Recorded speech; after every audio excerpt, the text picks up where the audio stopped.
चलिए स्टार्ट करते हैं। तो लास्ट क्लास में हमने सॉल्ट स्टार्ट कर दिया था।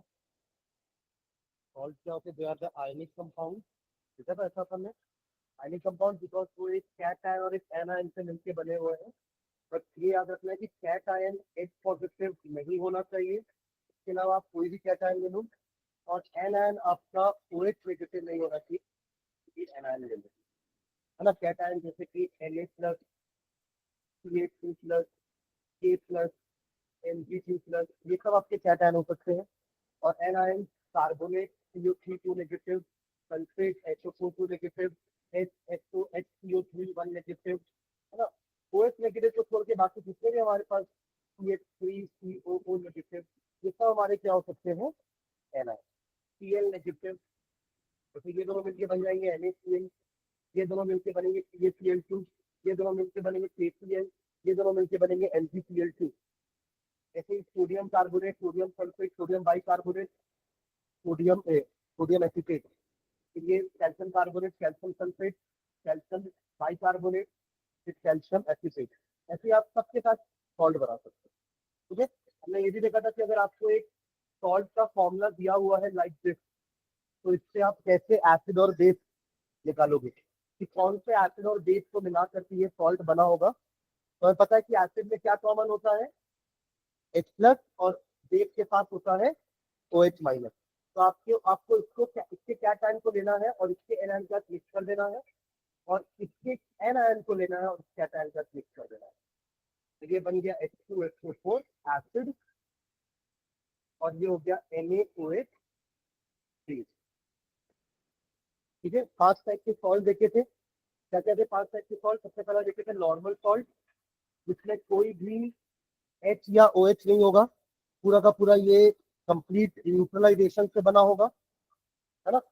और सेकेंड देखे तो एसिडिक सॉल्ट, इसमें आपके पास कुछ आयनाइजेबल H बचे रहेंगे, बेसिक सॉल्ट के पास कुछ OH बचे रहेंगे।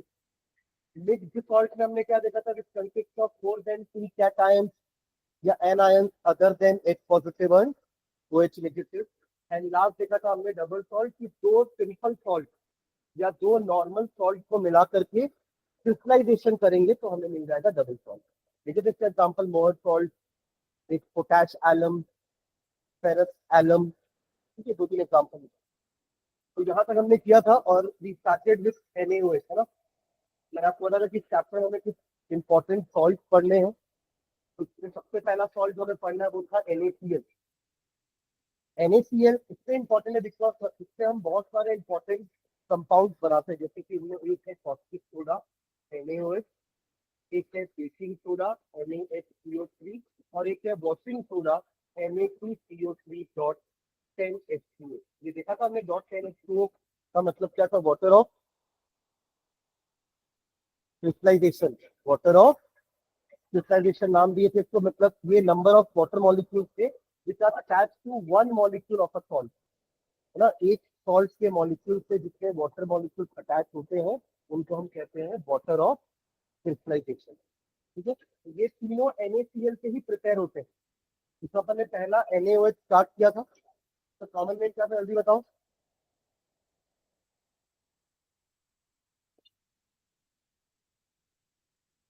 टेबल सॉल्ट तो ये है, वो तो कॉमन नेम थोड़ी है, वो तो केमिकल नेम हो गया ना। Caustic soda, caustic soda is the common name. Baking soda, जिसने बोला बेकिंग सोडा, इसका है कॉमन नेम, और ये है आपका वॉशिंग सोडा कॉमन नेम। सुन रहे हैं तीनों कॉमन नेम? ऊपर वाला caustic soda, baking soda and washing soda. ठीक है, तो NaOH स्टार्ट कर दिए थे अपन का प्रिपरेशन, मैन्युफैक्चरिंग किए थे ना। क्या बता था मैंने मैन्युफैक्चरिंग का मतलब क्या होता है? Large scale preparation, large scale preparation are called manufacturing. Large scale preparation are called manufacturing, जहाँ पे आप बहुत ज्यादा क्वांटिटी में चीजें बना रहे हो, और किस पर्पज से बना रहे हो? कमर्शियल पर्पज से, यानी कि आप बेचने वाले हो। अपने पर्पज से बनाते तो हम घर में बना रहे हैं छोटे से अमाउंट में, या लैब में बना रहे हैं एक्सपेरिमेंटल पर्पज के लिए। और अगर आप इंडस्ट्री में बना रहे हो, मतलब आप ऐसी तो नहीं बना रहे हो, आप प्रॉपर उसका पैकेजिंग करके उसको सेल आउट करने वाले हो मार्केट में। उस टाइप के प्रोसेस को क्या बोलते हैं अपन? मैन्युफैक्चरिंग। जो एक लार्ज स्केल प्रिपरेशन होता है, ठीक है। तो अपन ने NaOH का प्रिपरेशन मैन्युफैक्चरिंग कैसे देखा था कि अपन NaCl का क्या लिए थे, एक्वस सॉल्यूशन। इसको क्या नाम दिया था हमने, जल्दी बताओ। What does aqueous solution of NaCl known, brine solution. तो क्या बोलते हैं अपन, ब्राइन सॉल्यूशन। ब्राइन सॉल्यूशन लिए थे और क्या किए थे, इससे इलेक्ट्रिसिटी को पास कराते, यानी कि इसका क्या किए थे, इलेक्ट्रोलिसिस। क्या किए थे, इलेक्ट्रोलिसिस। तो Na पॉजिटिव, Cl नेगेटिव और वाटर खुद भी ब्रेक हो गया था अपने आयन से। जब भी हम ऐसे किसी भी सॉल्यूशन में जब इलेक्ट्रिसिटी देते हैं, ये याद रखना हमेशा कि जब भी हम किसी सॉल्यूशन में इलेक्ट्रिसिटी देते हैं तो वो सॉल्यूशन अपने कैट आयंस और एन आयंस से ब्रेक हो जाता है। अगर वो आयनिक है तो, समझ रहे हैं क्या, अगर वो एक आयनिक कंपाउंड है, देखो हमारे एसिड बेसिस सभी अच्छे कंडक्टर्स होते हैं इलेक्ट्रिसिटी के। सुन रहे हो मैं क्या बोल रहा हूँ, all acid all bases are good conductors of electricity. कहने का मतलब वो इलेक्ट्रिसिटी कंडक्ट कर सकते हैं, they can be made as electrolyte. Electrolyte जानते हैं क्या होता है, वो भी इलेक्ट्रोलाइट कहाँ सुने, इलेक्ट्रोलाइट अपन ये जो लिक्विड ले रहे हैं टैंक के अंदर, वो इलेक्ट्रोलाइट ही तो होता है। आप इलेक्ट्रोलिसिस करते हो तो ये आपका एक टैंक होता है, इस टैंक के अंदर एक लिक्विड भरते हैं ना हम, उसी लिक्विड को हम क्या बोलते हैं, इलेक्ट्रोलाइट। क्या बोलते हैं, इलेक्ट्रोलाइट। इलेक्ट्रोलाइट कुछ नहीं, बेसिकली एक कंडक्टर है बस, आप इलेक्ट्रोलाइट को बोल सकते हो इज अ कंडक्टर। जैसे हमारे सॉलिड कंडक्टर होते हैं वायर के फॉर्म में, वैसे ये किस फॉर्म में है, लिक्विड फॉर्म। ये किस फॉर्म में है, लिक्विड फॉर्म में। फिर आप इसी के अंदर दो रॉड डिप करोगे, ये दो रॉड डिप कर दी आपने, बाहर से आपने वायर्ड कनेक्शन दे दिया, बैटरी लगा करके, सेल लगा करके। अंदर कनेक्शन कौन कंप्लीट कर रहा है, ये इलेक्ट्रोलाइट। समझ लो मैं क्या बोल रहा हूँ, बाहर तो वायर लगे हुए हैं, तो वायर से कंडक्टर कंडक्टिंग हो रही है करंट की, पर अंदर भी तो कंप्लीट होना चाहिए सर्किट। हमारा करंट तभी फ्लो करता है सर्किट में जब सर्किट कंप्लीट होना चाहिए, कहीं पर भी सर्किट ओपन नहीं होना चाहिए, खुला हुआ नहीं होना चाहिए। आपने पढ़ा ना क्लास 8 में भी स्विच वगैरह होते हैं। जैसे मान लो ये सर्किट है जिसमें बल्ब लगा हुआ है, ठीक है, ये बल्ब है और यहाँ हमने एक रजिस्टर लगा दिया, फिर यहाँ पे एक बैटरी भी लगा दी, यहाँ पे अपन एक स्विच देते थे, याद है, पुश बटन बोल लो या स्विच बोल लो। अभी ये सर्किट ओपन है, क्या है, ओपन है मतलब कि खुला नहीं है। ओपन करने का मतलब है कि क्लोज्ड नहीं है, यानी कि इस टाइप के सर्किट में करंट फ्लो नहीं करेगा। समझ रहे हैं क्या, इस टाइप के सर्किट में करंट फ्लो नहीं करेगा अनटिल एंड अनलेस आप इस स्विच को बंद करें। जैसे आप इस स्विच को बंद करोगे यानी कि स्विच को ऑन करोगे, सर्किट क्लोज हो जाएगा। तो क्लोज का मतलब बंद नहीं होता, क्लोज का मतलब यहाँ पे क्या है, कंप्लीट। हाँ, ऑन। सर्किट कंप्लीट हुआ तभी करंट जो है वो पॉजिटिव एंड से फ्लो करके नेगेटिव एंड में वापस आएगा। एक पूरा पाथ, एक पूरा लूप बोलना चाहिए कंप्लीट करेगा। तो ऐसा लूप यहाँ भी बनना चाहिए ना, तो बाहर से ये लूप हमें दिख रहा है, कनेक्टिविटी पूरी। अंदर ये दोनों कैसे कनेक्ट होते हैं, आपस में दूसरे को टच तो नहीं कर रहे हैं, बट बीच में क्या है, लिक्विड हमारा, जिसको अपन क्या नाम दिए हैं, इलेक्ट्रोलाइट। समझ गए क्या आपको। ये इलेक्ट्रिकल डिकम्पोजिशन याद है वाटर का, वाटर का इलेक्ट्रिकल डिकम्पोजिशन, वहां भी हमने वाटर लिया था H2O और उससे इलेक्ट्रिसिटी पास करवाई थी हमने, तो क्या मिला था हमें, 2H2+O6, ये मिला था। तो यहाँ भी तो एक चीज हो रही थी, बस फर्क कितना है कि यहाँ पे वाटर था हमारा इलेक्ट्रोलाइट, वाटर क्या था। और यार वाटर में थोड़ा सा एसिड डाले थे, मैंने टेस्ट में क्वेश्चन भी दिया था कि why we add acid to the water, क्योंकि वाटर प्योर वाटर होगा तो पुअर कंडक्टर होगा, वो pure water is a poor conductor of electricity. पर जैसे ही आपने उसमें एसिड डाला ना, तो एसिड क्या करता है, एसिड पानी में जाके डिसोसिएट होगा। पानी में क्या होगा, पानी में जाके अपने आयंस में डिसोसिएट हो जाएगा ना, H+NXO4 का 2 नेगेटिव, सल्फ्यूरिक एसिड अगर ऐड करोगे तो ये आयंस होते हैं responsible for the flow of current in an electrolyte. जैसे वायर्स में कौन करंट फ्लो करा रहा है, electron. Electrons are responsible for the flow of current in a wire, in a solid, but in a liquid कौन responsible है, ion. Liquid में कौन रेस्पॉन्सिबल होते हैं, आयन। समझ रहे हैं क्या, इसलिए मैंने कहा यहाँ पर कि जैसे आप NaCl का ब्राइन सोल्यूशन लगाओगे, आपके पास 4 आयन है, कौन कौन से, Na+Cl नेगेटिव NaCl से आया, H+OH नेगेटिव वाटर से आया, करेक्ट, यहाँ तक क्लियर है। अब क्या होगा, जब प्रोडक्ट जो अपन ने लिखा था क्या क्या बनेगा हमारा, NaOH तो बनाना चाह रहे हो तो बनेगा ही ना, वरना कर क्यों रहे थे, राइट। प्लस और दो चीजें क्या बनी थी, क्लोरीन, हाँ ये जो भी बचेगा क्लोरीन बन जाएगा, क्लोरीन गैस H बन जाएगा H2, और ये दोनों मिलकर तो NaOH बने। आप समझ गए क्या प्रोडक्ट कैसे कैसे बना, आपने इन दोनों को अपने आयंस में स्प्लिट कर दिया। क्या क्या आयंस है, Na+, Cl negative, H positive, OH negative, नमक का सोल्यूशन, नमक के पूरे आयंस और पानी के दोनों आयंस। अब देखो Na और OH नेगेटिव मिलकर क्या बना लेंगे, NaOH, Cl नेगेटिव Cl2 बना लेगा, H पॉजिटिव H2 बना लेगा। समझ क्लियर, ठीक है। तो ये दोनों चीजें कहां पर होंगी, हमारे एनोड और कैथोड में। मतलब कौन से इलेक्ट्रोड को एनोड बोलूं, किसको कैथोड बोलूं, जो नेगेटिव से कनेक्टेड होता है उसको cathode, this is cathode and this is anode. समझे क्या, तो यहाँ पे दो रिएक्शन होते हैं, समझना यहाँ पर। H पॉजिटिव जो है इलेक्ट्रॉन गेन करके H बनता है, और Cl नेगेटिव इलेक्ट्रॉन लूज करके Cl बनता है। ऐसा एक और Cl के साथ एक कंबाइन करेगा और क्या बना लेगा, Cl2। ऐसे ही एक और HCl के मिलकर क्या बना लेगा, what is the name of the reaction in which electron is added, reduction, and the one in which electron is lost, oxidation, oxidation reduction process हो रहा है। समझ रहे हैं क्या, और मुझे बताइए कि H प्लस, जैसे ही हम इलेक्ट्रिसिटी पास करेंगे, H प्लस और Cl नेगेटिव ये दोनों किस तरफ भागेंगे, तो उसके बताना। H प्लस कहाँ जाएगा, कैथोड की तरफ, रीजन, हाँ ये नेगेटिवली चार्ज रॉड है, ऑब्वियसली बात है, नेगेटिवली चार्ज रॉड किसको अट्रैक्ट करेगी, पॉजिटिव आयन को, और नेगेटिवली चार्ज आयन को कौन अट्रैक्ट करेगा, पॉजिटिवली चार्ज इलेक्ट्रोड। आप समझ रहे हैं, एक और अच्छी बात, इनको अपना नाम भी ना इन्हीं से मिला, ये क्या है, H प्लस है, कहाँ गया ये, कैथोड के पास, तो कैथोड सोचते हैं ये उसका कैथ, और आयन तो वो था ही ना, क्या बन गया वो, तो कैटायन बोलते हैं। Why positive charges are called cation, because they lead towards cathode, वहां पे they derived their name. In the same way negative ion जब एनोड के पास गया तो उससे ले लिया उसने उसका एन, और आयन से वो था ही, समझ रहे हैं।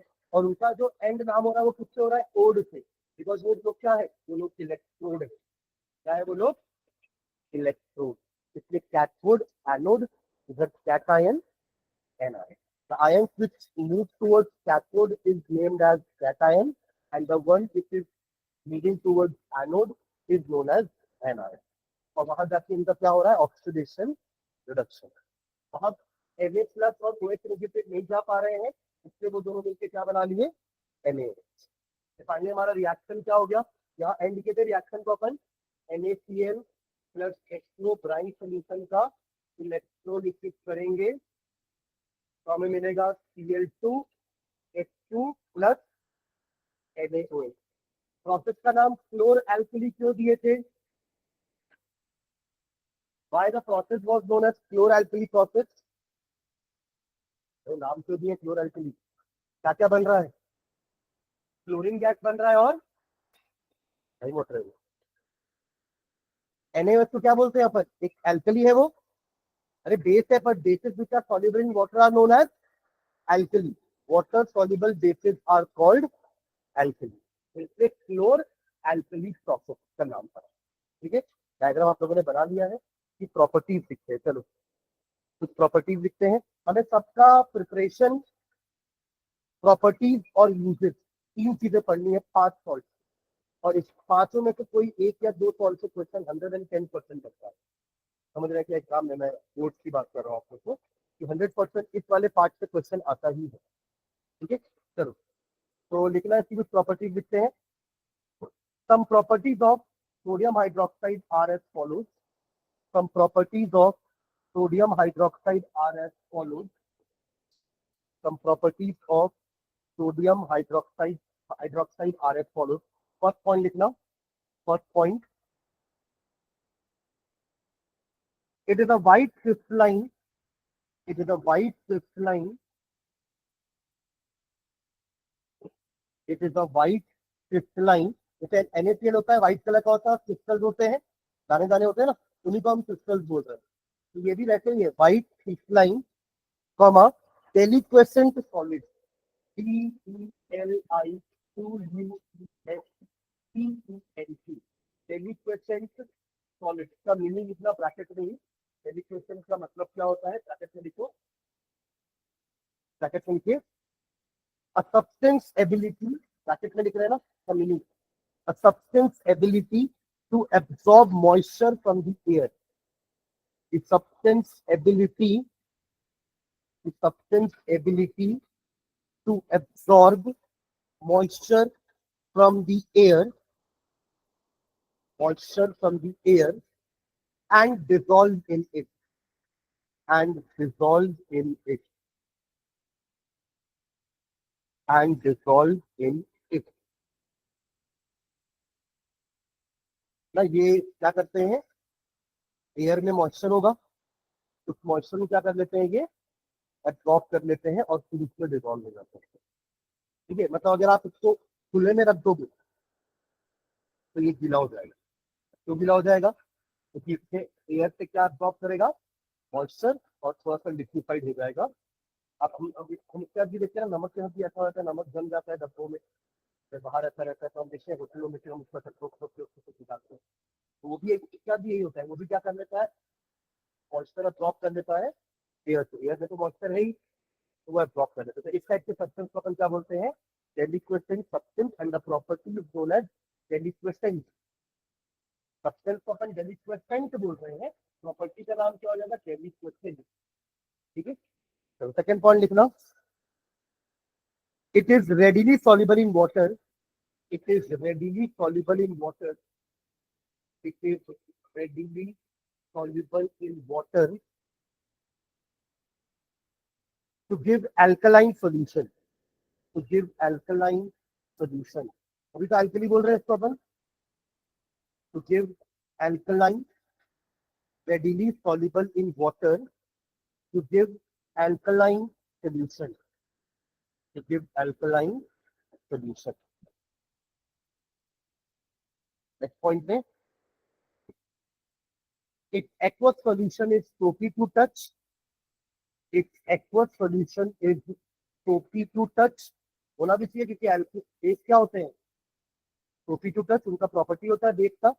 तो इट्स एक्वस सॉल्यूशन इज सोपी, SOAPY, सोपी टू टच, सोपी टू टच। बाकी इसकी और प्रॉपर्टी होती है, अपन लिख चुके हैं, बेस के अंदर जितनी प्रॉपर्टी सब इसकी प्रॉपर्टी होगी ना, क्योंकि ये बेस होता है। ठीक है, तो इससे मैं और ज्यादा प्रॉपर्टीज में नहीं लिखा रहा हूँ, यूजर्स लिखते हैं, लिखो नेक्स्ट नंबर डालना, यूजर्स, यूजर्स। देखो फर्स्ट पॉइंट यूजर्स में, it is used in the manufacture of soap and detergents, it is used in the manufacture of soap and detergents, soap and detergents।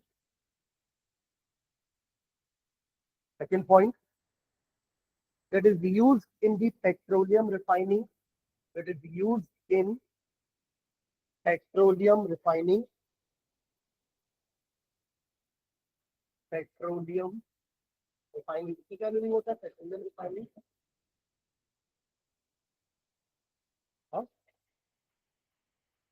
Petrol को actually filter नहीं बोला था, petrol को उसके अलग अलग कॉन्स्टिट्यूएंट्स में अलग करता है, क्योंकि पेट्रोलियम के अंदर पेट्रोल होता है, डीजल है, केरोसिन है, वैक्स है, तो इन सबको अलग अलग करने के प्रोसेस को अपन फ्रैक्शनल डिस्टिलेशन बोलते हैं, और या फिर रिफाइनिंग बोलते हैं, कि आप उसको अलग अलग फॉर्म में कन्वर्ट कर रहे हैं। ठीक है, नेक्स्ट पॉइंट लिखेंगे, it is used in textile industry, it is used in textile industry, it is used in textile industry. And last point लिखना, it is used in the purification of, it is used in the purification of, it is used in the purification of bauxite, BAUXITE। Bauxite के बैठने में, bauxite होता क्या है, it is an ore of aluminium, it is an ore, ore of aluminium.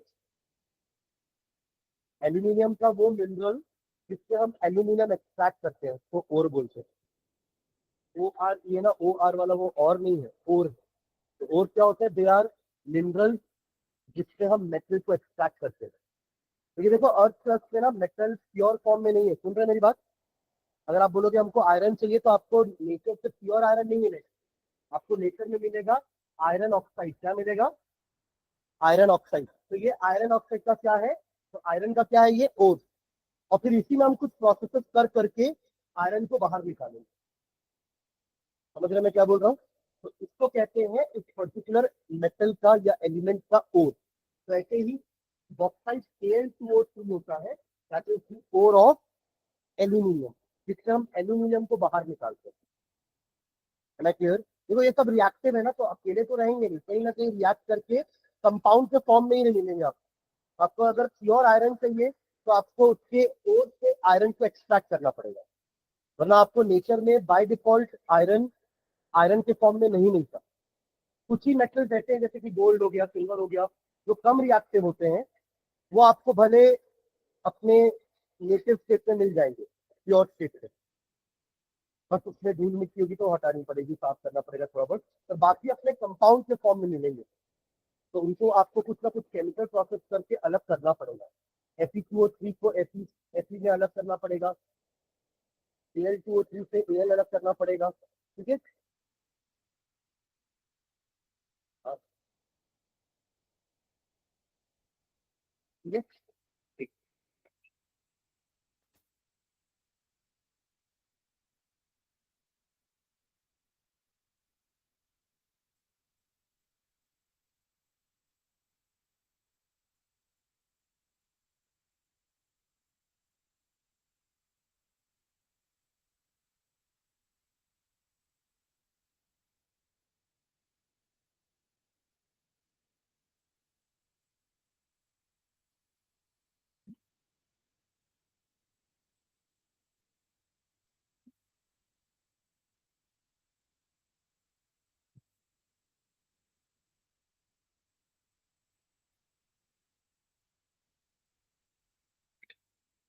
चलिए क्या लिखे last? Purification of bauxite. समझ गया ना बॉक्साइट क्या है और क्या होते हैं?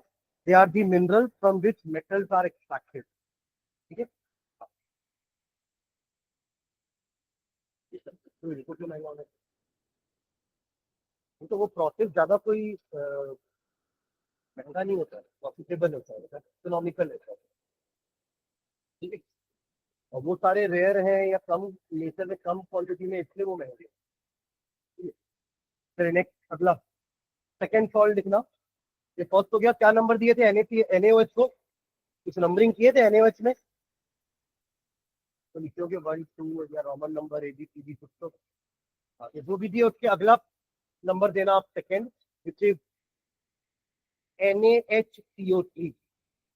NaHCO3 ब्रैकेट में इसके दोनों नाम लिखेंगे, कॉमन नेम भी और केमिकल नेम भी। तो कॉमन नेम होता है इसका बेकिंग सोडा, बेकिंग सोडा, और केमिकल नेम भी लिख लो कॉमन डाल करके। बताइए कोई केमिकल नेम? हाँ, सोडियम बाइकार्बोनेट या हाइड्रोजन कार्बोनेट, दोनों बोल सकते हैं। सोडियम बाइकार्बोनेट और sodium hydrogen carbonate, baking soda.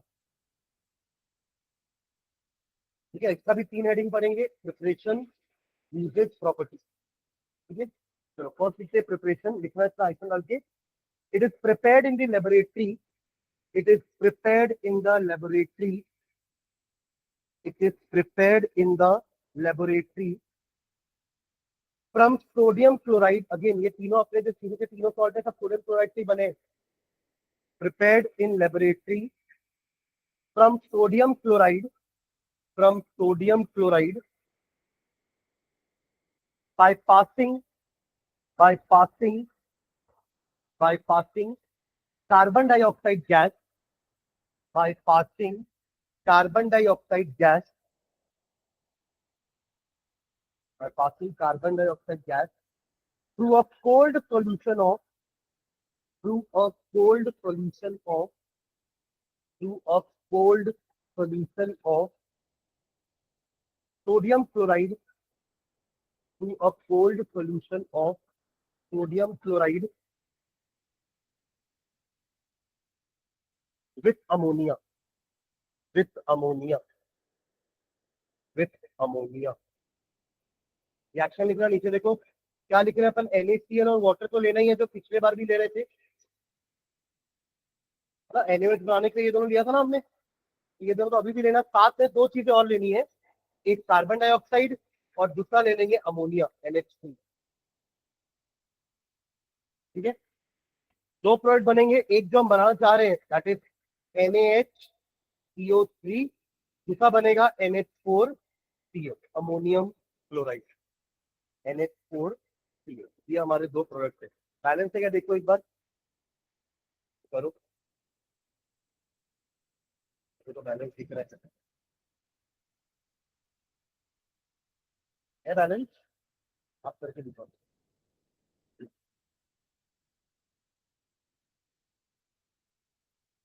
ठीक है, बैलेंस है ना क्वेश्चन।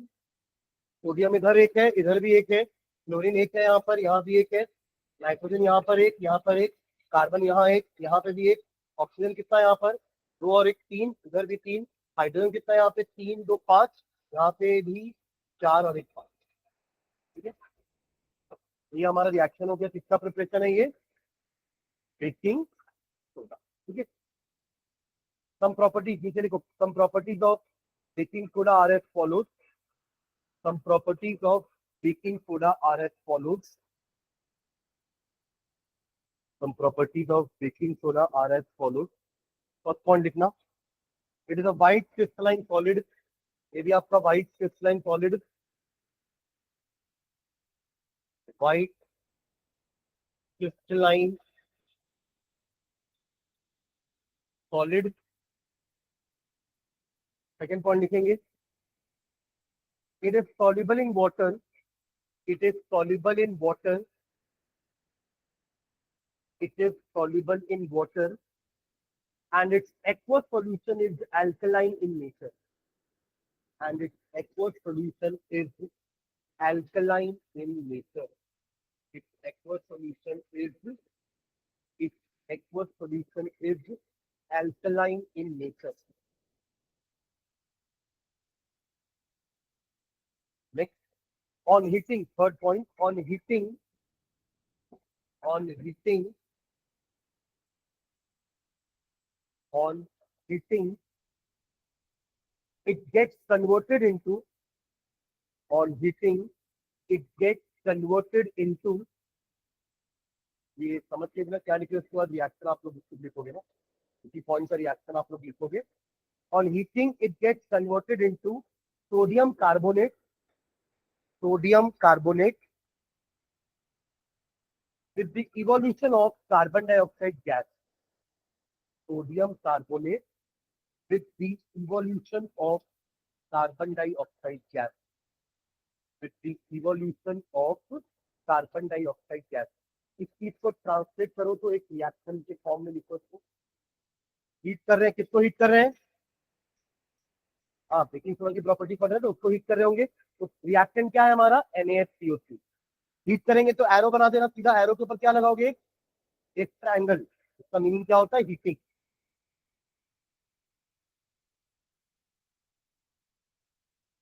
इतना कर लिए सभी, हाँ हाँ, तो आप बताओ क्या बन रहा है, गेट कन्वर्टेड इनटू, हाँ सोडियम कार्बोनेट, क्या होगा फॉर्मूला, Na2CO3। और क्या लिखा है, with the evolution of carbon dioxide gas. हाँ ठीक है, क्या ये रिएक्शन कंप्लीट हो गया क्या, बैलेंसिंग का प्रॉब्लम बाकी सब इसके, हाँ यहाँ पे हाइड्रोजन है, यहाँ पे तो हाइड्रोजन का कोई कुछ नामो निशानी नहीं है ना, तो जनरली पानी हम लिखते नहीं है लिखते वक्त, बट अपन समझ जाएंगे कि यहाँ पे और क्या रहेगा, वरना हाइड्रोजन यहाँ दिख रहा है यहाँ होगा ही नहीं, तो एटम इज लॉस्ट हो जाएगा ना, तो हम तो फिर वो लॉ को फॉलो नहीं कर पाएंगे। कौन सा law, law of conservation of mass, कि atom can neither be created not be destroyed. यहाँ अगर आप हाइड्रोजन नहीं दिखाओगे तो ऐसा लगेगा हाइड्रोजन डिस्ट्रॉय हो गया है, तो ऐसा होता नहीं है। ठीक है, अब बैलेंस करने की जरूरत है, तो एक बार बैलेंस कर लो, लगेगा ना बैलेंसिंग तो, क्योंकि यहाँ हाइड्रोजन दो आ गया ना, तो यहाँ पे एक ही है, ये क्यों करना पड़ेगा, इसके साथ प्रॉब्लम सॉल्व हो जाएगा, देखो हो जाएगा बैलेंस। तो एक्चुअली में देखो यही होता है, ये CO2 के कारण ही ना फ्लफीनेस आती है हमारी चीजों में, जितना हम बेकिंग सोडा डालते हैं। समझ रहे हैं क्या, बेकिंग सोडा डालने से चीजें सॉफ्ट हो जाती है ना, फ्लफीनेस होती है because of the production of carbon dioxide gas, वो इवॉल्व होगी, के कारण क्या हो जाएगा, आपका जो डो है वो फ्लफी हो जाएगा। ढोकले में डालते हैं इसको, ठीक है, केक में डाला जाता है, केक के साथ सिर्फ बेकिंग सोडा नहीं होता, साथ में हम सार्ट्रिक एसिड डाल के उसको बेकिंग पाउडर में कन्वर्ट कर देते हैं ताकि बिटरनेस ना रहे, वरना इसके कारण क्या हो जाएगा वो बिटर। ठीक है, हाँ करवाओ। चलो नेक्स्ट पॉइंट लिखना।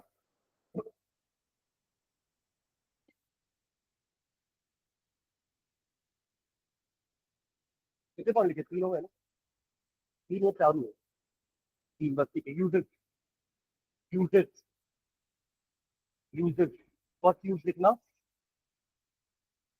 Baking soda is used in making baking powder. तो केक में क्या डालते हैं, तो बेकिंग सोडा मत बोलना, बेकिंग पाउडर ही बोलेंगे, है ना। It is used in making baking powder. It is used in making baking powder. इसके बारे में कुछ लिखना भी है ना, ऑप्शन डाल के लिखो। Baking powder contain, baking powder contain, baking powder contain baking soda, baking soda and a mild edible acid. Edible है तभी तो अपन खा पाएंगे ना, acid. And a mild contain baking soda and a mild edible acid like tartric acid, like tartric acid, TAR, इसमें test में लिखा tartaric, tartaric को ना बोलता हूँ मैं, टार्ट्रिक एसिड बोलता हूँ। तो TAR फिर क्या होगा, TARIC, टार्टरिक एसिड। तो टार्ट्रिक एसिड और सिट्रिक एसिड, और सिट्रिक एसिड, टार्ट्रिक एसिड और सिट्रिक एसिड।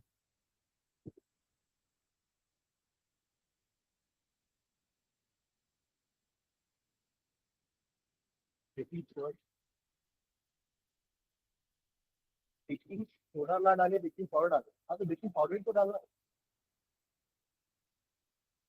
तो पूरा डालोगे तो कड़वा होगा केक, क्योंकि बिटर अपन लिखे ना कि ये अल्कलाइन नेचर का होता है, तो अल्कलाइन नेचर का होगा मतलब बिटर टेस्ट होगा। तो उसके बिटरनेस को कम करने के लिए या खत्म करने के लिए तो टार्ट्रिक एसिड डाल रहे हैं, ताकि उसके बेस को वो न्यूट्रलाइज करे, तो वो बिटरनेस ना आए। बेकिंग पाउडर ही डालते हैं अपन, पर बेकिंग पाउडर बनाते किसके साथ है, बेकिंग सोडा या बेकिंग सोडा और टार्ट्रिक एसिड को मिलाकर। ठीक है, मतलब अगर आपके पास सिर्फ बेकिंग सोडा ही अवेलेबल है, बेकिंग पाउडर का डब्बा नहीं है आपके घर, तो आप बेकिंग सोडा के साथ टार्ट्रिक एसिड डाल दो, तो वो भी बेकिंग पाउडर ही होती है। हाँ तो कुछ वही डालेंगे ना, एक्चुअली अपन बना तो वही रहे ना बेकिंग पाउडर, जैसे केक बनाना है तो मुझे डालना बेकिंग पाउडर ही है। हाँ, जैसे कि अब ढोकला और उसमें पकौड़े में तो आप बेकिंग सोडा सोडा डालोगे ना, ये सब चीजों में सोडा ही डलता है। हाँ, ठीक है। यहाँ भी अपन सोडा डाल सकते थे, जैसे अपन को फ्लफीनेस चाहिए थी, सॉफ्टनेस चाहिए थी, बट केक है तो मीठा भी होना चाहिए। हाँ, इनो भी डालते हैं, इनो में आपका ये होता है ना, वो डोसा वोसा जो बनाते हैं उसमें, अरे वो डोसा वोसा जो बनाते हैं उसमें डालते हैं ना इनो, तो उसमें भी तो ये बेकिंग सोडा होता है। ठीक है, अपन एंटासिड पढ़े, एंटासिड टेबलेट, उसमें बेकिंग सोडा है एसिडिटी खत्म करने के लिए। ठीक है, तो नेक्स्ट पॉइंट लिखो।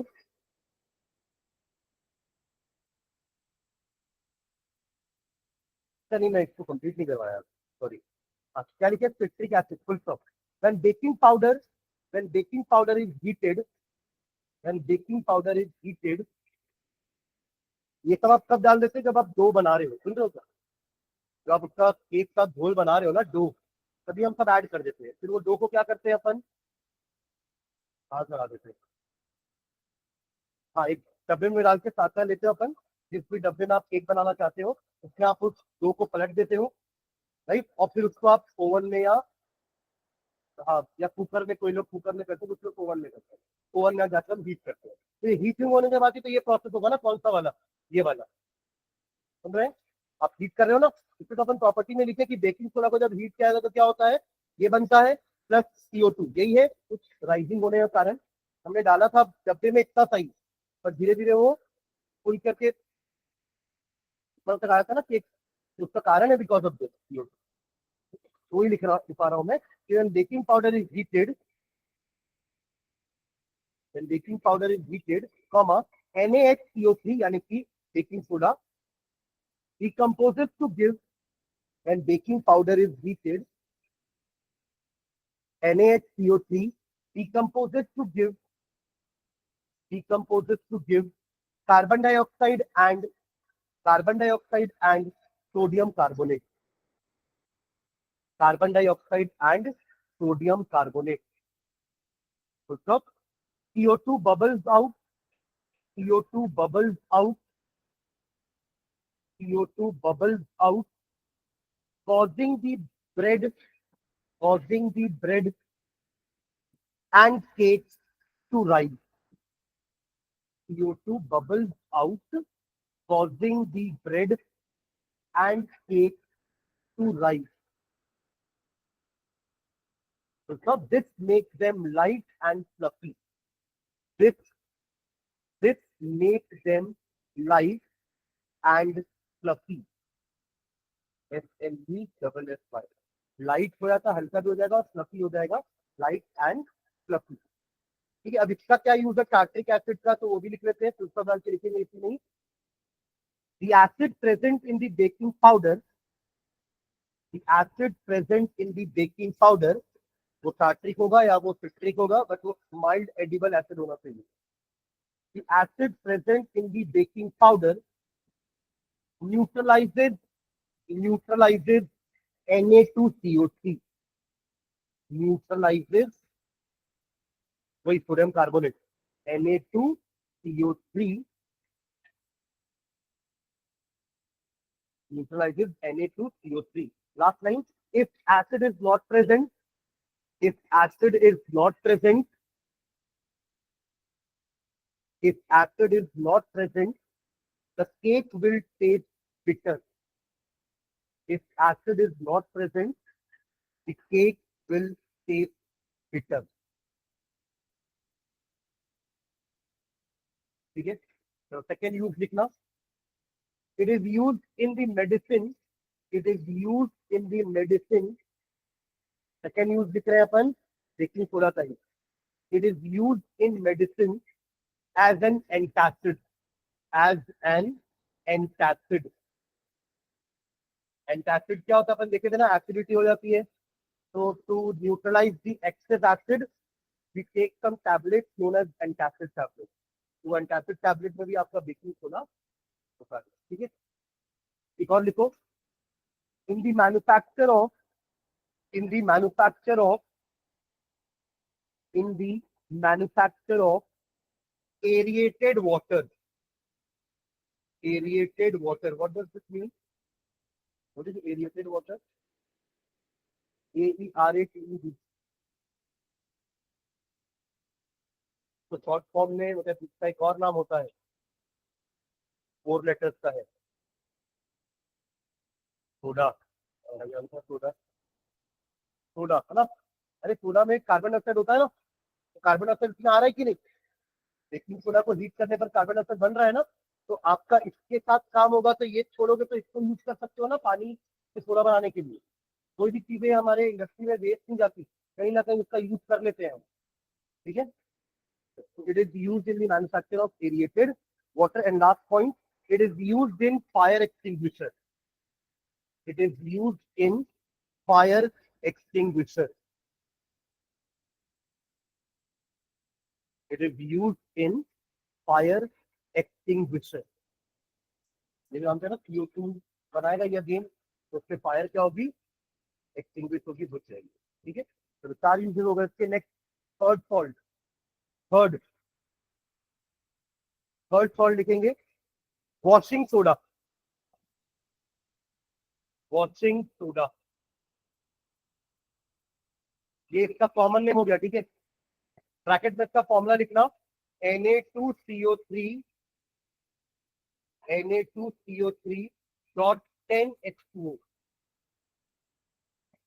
इसका केमिकल नेम भी हाइफन डाल के लिख लो, सोडियम क्या आगे भाई थोड़ी ना होगा भाई, बाई कार्बोनेट तो बेकिंग सोडा था ना, एक कार्बोनेट भाई, सोडियम कार्बोनेट, और ये 10H2O का अपन लिखते हैं डेका हाइड्रेट। डेका मतलब 10, डेका सब समझते हैं, डेका डेसिमल डिकेड, सबका मीनिंग क्या होता है 10। तो डेका, और डेका मतलब 10 हो गया, और वाटर मतलब हाइड्रेटेड, तो deca hydrate, sodium carbonate deca hydrate, commonly known as washing soda. डाल के लिखो, इसका पहले मैन्युफैक्चरिंग, फिर यूजेज एंड प्रॉपर्टी। तो इसमें आप प्रिपरेशन लिख लो, मैन्युफैक्चरिंग है। Sodium carbonate is manufactured by, sodium carbonate is manufactured by, sodium carbonate is manufactured by Solvay process। Solvay process का नाम है Solvay process। Solvay process।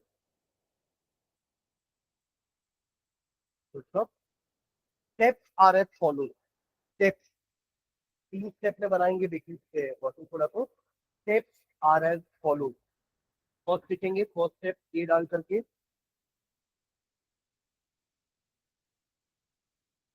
जैसे अपन ने बेकिंग सोडा बनाया था ना, पहले बेकिंग सोडा ही बनाएंगे। देखो ध्यान दो कैसे, वही NaCl plus water plus CO2, और एक क्या लिए थे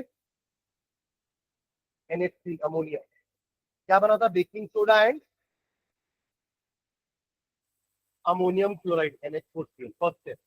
सेकेंड स्टेप में इसी बेकिंग सोडा को क्या करेंगे, हीट करेंगे, तो मिलेगा ना Na2CO3 प्लस CO2 प्लस, फिर इसी Na2CO3 को थर्ड स्टेप में लेकर के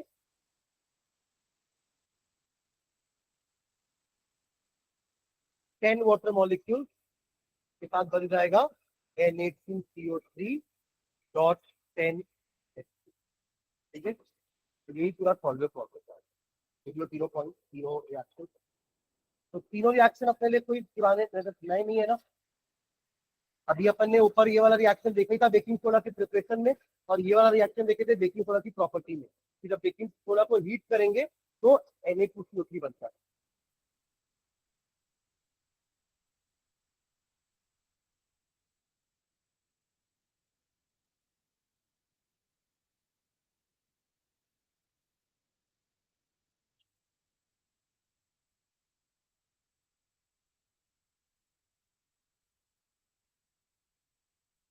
Done?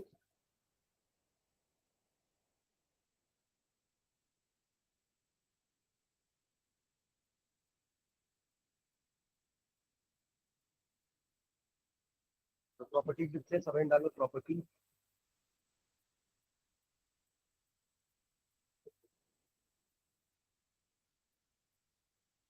फर्स्ट पॉइंट लिखना, it is readily soluble in water, it is readily soluble in water,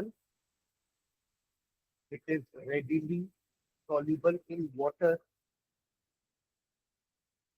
to form an alkali solution, to form an alkaline solution, to form an alkaline solution, form an alkaline solution।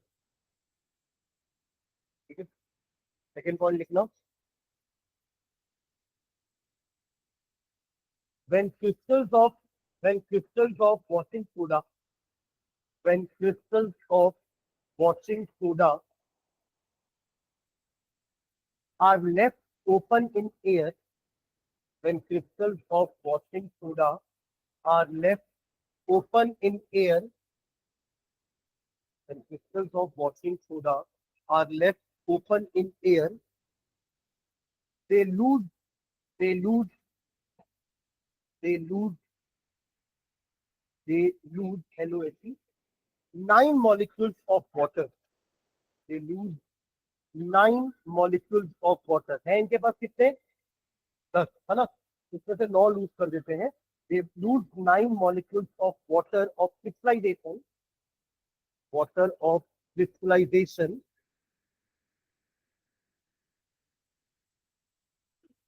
and form a white powder and form a white powder of white powder of, अब कितना बचा इसके पास, एक ही बचा ना, Na2CO3 dot H2O not उड़ गए, तो उसका नाम क्या पड़ेगा, जिसका आप इसको डेकाहाइड्रेट बोल रहे थे ना, यहाँ पे एक ही है, इसको मोनोहाइड्रेट बोलेंगे। ठीक है, तो ऑफ सोडियम कार्बोनेट मोनोहाइड्रेट लिखिए, sodium carbonate monohydrate, sodium carbonate monohydrate. ये तो उल्टा प्रोसेस हो गया ना उसका, जिसका भी अपन पढ़े थे डेलिक्वेशन प्रॉपर्टी थी, तो जैसे उल्टा नहीं हुआ ये। डेलिक्वेशन में क्या लिखे थे, जल्दी याद करिए, कि वो पानी एब्जॉर्ब करेगा। अरे पीछे देखो ना, अभी तो लिखे थे NaOH की प्रॉपर्टी में कि सोडियम हाइड्रोक्साइड जो है वो डेलिक्वेशन नेचर का है, कि वो एयर का मॉइस्चर एब्जॉर्ब करेगा। ये उल्टा कर रहा है, ये अपना वाटर मॉलिक्यूल लूज कर रहा है। तो इस प्रॉपर्टी का नाम होता है एफ्लोरेसेंस। इसमें हाइफन डाल के फुल स्टॉप के लिखो, this process of loss of water, this process of loss of water, this process of loss of water, this process of loss of water of crystallization, this process of loss of water of crystallization from a hydrated salt, from a hydrated salt to the atmosphere, to the atmosphere,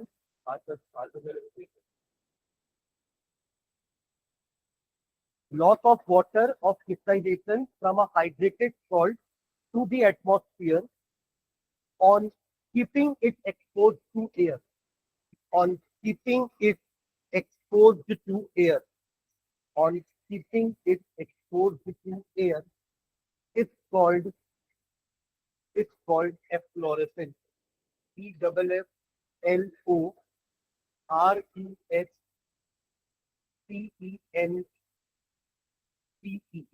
efflorescence. वो डेलिक्वेशन था, ये efflorescence। दोनों का काम उल्टा है। वहां पे NaOH एब्जॉर्ब कर रहा था मॉइस्चर को, यहाँ पे Na2CO3 डॉट 10H2O लूज कर रहा है वाटर मॉलिक्यूल। डेलिक्वेशन एफर्वेसेंस, ठीक है। एफ्लोरेसेंस, एफर्वेसेंस अलग होता है ना, एक और टर्म होता है एफर्वेसेंस, एफर्वेसेंस, एफ्लोरेसेंस, और ये दोनों का एक जैसा साउंड कर रहा है, बट ये एफ्लोरेसेंस है, वो एफरवेसेंस है। इसका मीनिंग क्या होता है समझना, तो ये कार्बन डाइऑक्साइड अगर बनते हैं ना, गैसेस बनती है, तो क्या होता है, बबल करके वो ऊपर आती है, इस प्रोसेस को एफरवेसेंस सुन रहे हैं क्या। आप जब कभी एक्सपेरिमेंट करोगे कार्बन डाइऑक्साइड का लैब में, और कार्बन डाइऑक्साइड गैस बनेगी, तो उसके बबल ऊपर आते हैं। आप जैसे सोडा की बोतल ओपन करते तो प्रेस करके आवाज नहीं आती है, and that bubbles come out. तो इसी प्रोसेस को क्या बोलते हैं, एफरवेसेंस। अभी हमने सॉल्ट में पढ़े वो एफ्लोरेसेंस और डेलिक्वेशन, बट एफरवेसेंस क्या होता है, जब गैस ऐसे ऊपर आना चालू करे, बबल दिखते, तो उस प्रॉपर्टी क्या बोलते हैं अपन, एफरवेसेंस। ठीक है, तो लास्ट एक और पॉइंट लिखते हैं, लास्ट पॉइंट।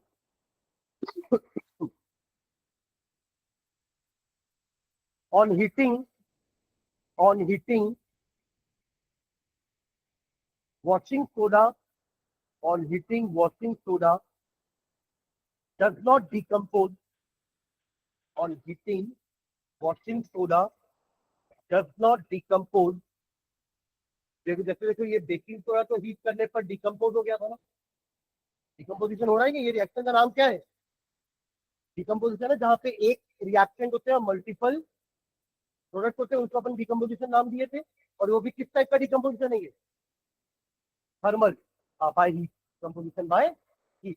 ऐसा सेम काम आप इसके साथ करोगे तो ये डिकम्पोज नहीं होगा। वॉशिंग सोडा से आप क्या करोगे, आप अगर इसको हीट करोगे तो ये डिकम्पोज नहीं होगा, उल्टा क्या करेगा, अपने सारे के सारे वाटर मॉलिक्यूल लूज कर देगा। अभी बिना कुछ किए सिर्फ एयर में रखे थे तो 9 मॉलिक्यूल तो ऐसे ही उड़ गए थे, एक ही तो बच रहा था ना, वो हीट करेंगे तो वो भी उड़ जाएगा। ठीक है, तो वही लिख रहे हैं, on heating washing soda does not decompose but loses all its water of crystallisation, but loses all its water of crystallization, but loses all its water of crystallization to form to form to form anhydrous salt, to form anhydrous salt. Hydrated मतलब जब तक उसके पास पानी था तो hydrated था। Hydrated salt का मतलब समझ रहे ना, .10x वो था जब तक वो क्या था, हाइड्रेटेड। अब उसमें से पानी लूज हो चुका है तो वो बन गया है क्या, एनहाइड्रस, सूख गया है, anhydrous salt, anhydrous salt, full stop. This form is known as soda ash, this form is known as soda ash. Na2CO3 को लिख देना ब्रैकेट में सोडा एश के बाद, सोडा एश, सोडा एश।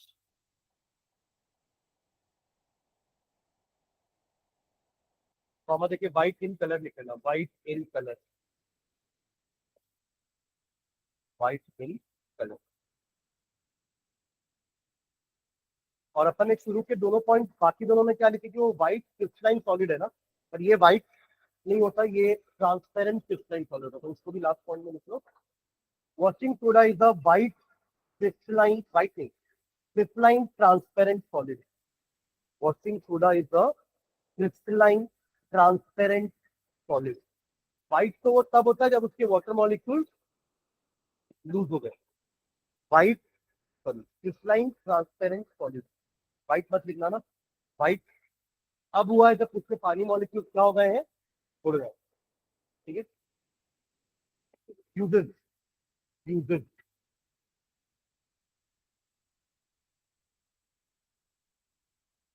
यूजेस, फर्स्ट पॉइंट लिखना, it is use for, it is use for, it is use for softening of hard water, softening of hard water, SOFTENING, softening of hard water। पहले कभी सुना hard water? हाँ,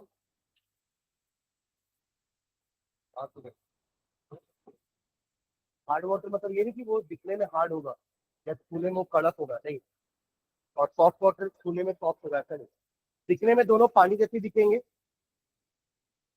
नहीं है। Hard water basically आप जब अगर इस पानी से साबुन आबुन से हाथ वाथ धोगे ना, या कपड़े धोगे, तो झाग नहीं आएगा।